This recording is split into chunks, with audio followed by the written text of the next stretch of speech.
கிறிஸ்துவுக்குள் பிரியமானவர்களே, இன்றைக்கு வேதாகமத்தில் உள்ள ஆதியாகம புத்தகத்தை பற்றி ஒரு சில கருத்துக்களை பகிர்ந்து கொள்ள வந்திருக்கிறேன்.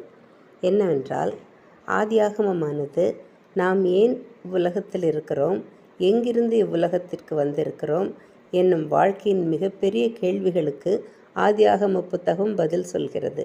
தற்கால அறிவியல் சிந்தனைகள் பல ஆதியாகம சரித்திரத்தை ஏற்றுக்கொள்ளாவிடனும் தொல்பொருள் ஆராய்ச்சிகளும் அகழ்வாராய்ச்சிகளும் ஆதியாக சம்பவங்கள் உண்மை என நிரூபித்து காட்டுகின்றன. ஆதியாகம சரித்திரத்திற்கு எதிராக எழுப்பப்படும் ஒவ்வொரு கேள்விகளுக்கும் அழுத்தமான பதில் கொடுக்கும் ஆதாரங்கள் ஆதியாகமத்திலேயே உள்ளது. ஆதியாகமம் சொல்லுகிற செய்தி என்னவென்றால், தேவனை குறித்து போதிக்கிறது.